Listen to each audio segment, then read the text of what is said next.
Hello, this is Scott the Foodie, and I'm going to show you a way to make simple gluten-free pizza made out of cauliflower. You can use it as your crust. So I'll start out with some of my ingredients, and I'll give you the measurements later, but of course you need cauliflower. I have sauce. I bought jarred sauce, and you can just add some sugar to it to give it a nice sweet taste that will be good on pizza. Maybe like two or three tablespoons of sugar to 1 jar of sauce would be fine. And it's sweet enough. I have mozzarella cheese that I grated myself. I have Romano cheese that I grated myself. As you all know, that's my favorite cheese. Grated myself. I have some basil that I bought and I just dried it. To give it, because if you don't let basil dry out, if you just keep it in a pack, like if you go to the grocery store and you buy it in a package, basil will go bad very fast. It'll get mold on it. So when you bring it home, lay it out on a rag, on a dish towel, and let it dry out. Do that. Otherwise, like within 3 days, it'll be no good.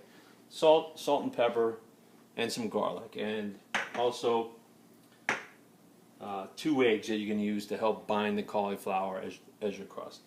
And your most important kitchen tool is a food processor. Okay, what we did was we dried our cauliflower. We put it in the food processor and we dried it.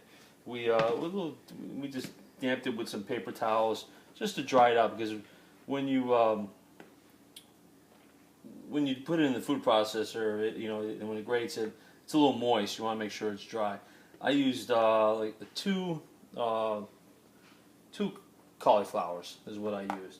And I'm going to put in my eggs to the bowl. This is going to be our mix.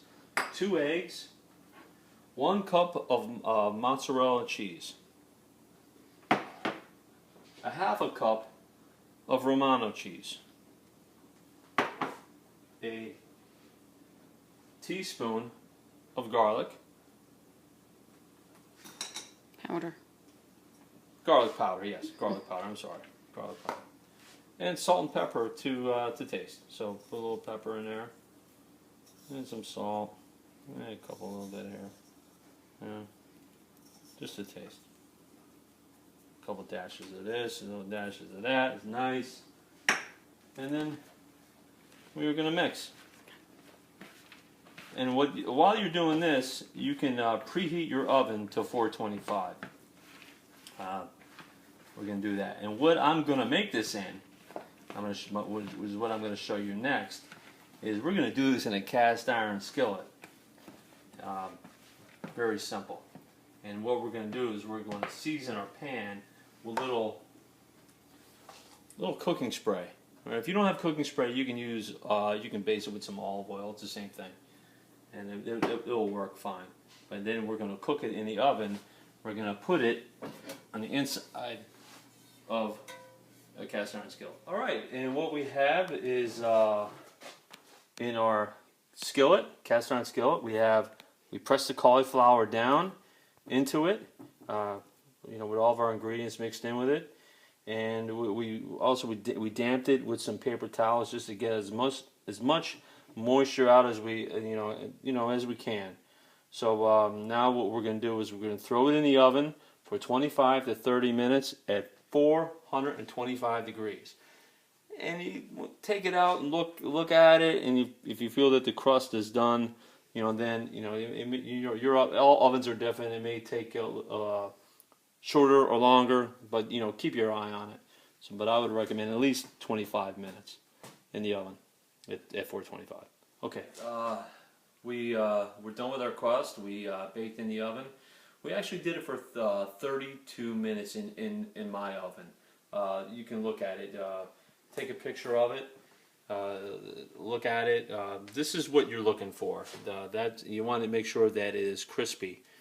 And then we're going to put our ingredients on the pizza, and then we're going to throw it back in the oven for 5 to 10 minutes tops in the oven. We're going to start with our sauce. Just going to put that on there.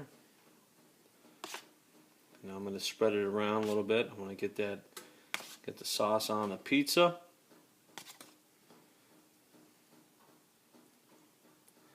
And just move it around like that. Maybe a little more.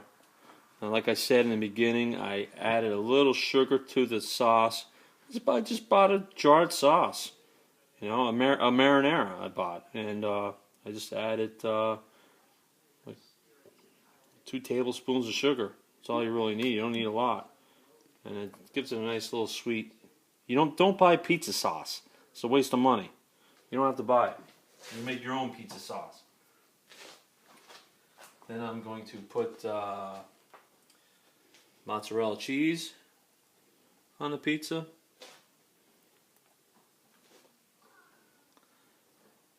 Just put on as much as you want, or as little as you want on there. There's no really no rhyme or reason here.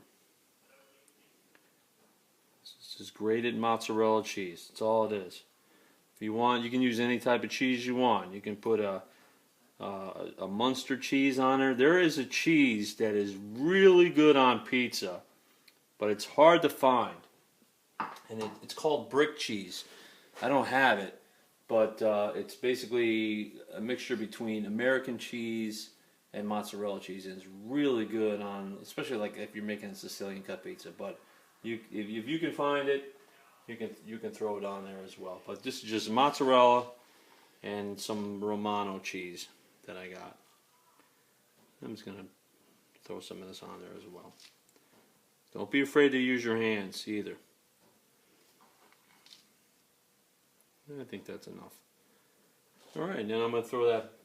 Oh, I almost forgot one thing.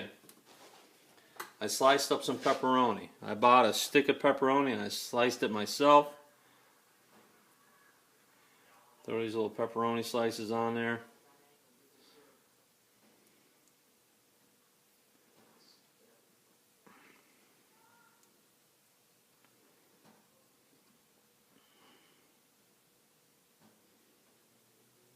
Come on, all even. There we go. Okay. Now we're going to throw it back in the oven. Same temperature, 425 for 5 to 10 minutes. That's it. Okay. We ended up putting it in for 11 minutes in the oven. It looks like it's ready to. It looks like it's done. So, cast iron 7. And there it is. There is our gluten-free pizza with pepperoni on it. And just to top it off, and then they save the basil for the end. Give it a nice little garnish. And I'm gonna cut a slice. We'll cut it. We'll let it cool down first, and then we will cut a slice. Oops, too much there. A little basil on there. That looks pretty good. I think that's enough. Okay. All right.